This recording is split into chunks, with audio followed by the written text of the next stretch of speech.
The Brooklyn Nets are the next stop on the E-Dash tour. We'll Yes, be making a sir. couple more stops next week once the play-in gets squared away. But the Brooklyn Nets are on the E-Dash tour, and they kind of fallen into that Washington Wizards range, man, where it's like nothing good just comes from this team. It's a bunch of mid, man. Ben Simmons ain't playing basketball. You got Cam Thomas who plays well, but it's like empty calories because it doesn't mean that they're gonna win. Nick Claxton's unsure if he's gonna be with the Brooklyn Nets next year. So really, all signs point to Mikal Bridges, and I've been a Mikal Bridges supporter on this podcast, on LBR, on Twitter, everywhere, saying that Mikal Bridges is that guy. But I'm here to say that he is not a number one option. I've been said that.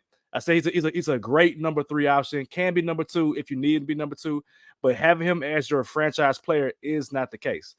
Do y'all think that the Brooklyn Nets can build not even championship, a playoff roster with Mikal Bridges as the number 1 option? No. He's not, to the point you just made, he's not the number 1 option, and that's the problem. But he is the number 1 option for Brooklyn Nets. And until that changes, until someone says, hey, I'm going to go sign with Brooklyn, or they do some type of wicked trade, this Nets team is going to be mid. And let's not even call it like sub-mid, low-key, because they're not even going to win 500 games or 500 basketball. So they won't be able to get it done, unfortunately. And it almost leads me to say, like, do you trade Mikal Bridges and do something else with that and try to build around, I don't know, Cam and the other ones? I don't even know. I don't even care about the Nets.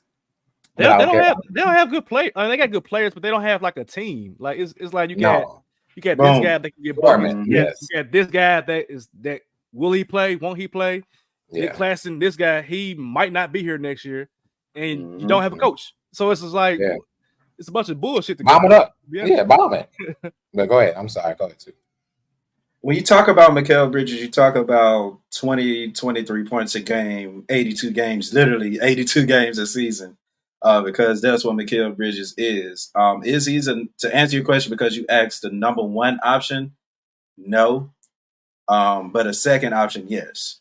The reason I say the second option is because when you look at the Nets and who their starting point guard was most of the season, I told y'all, if y'all want an easy money maker, bet the under for Spencer Dinwiddie.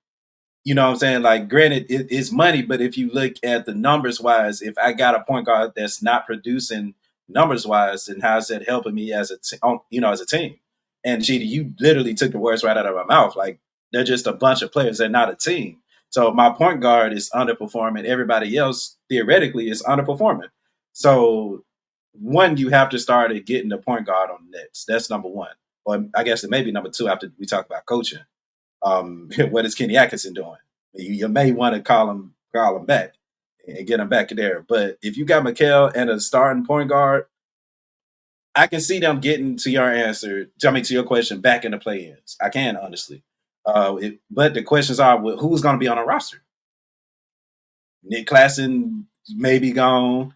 Cam Johnson still a catch and shooter. Cam Thomas empty, like bucket getter, but it comes from nothing. So to answer the question, they can make a playoff team around Mikal Bridges as a number 2, but it's gonna take hell of time and patience and a little bit of luck, and that's something that's ain't had recently, to be honest with you.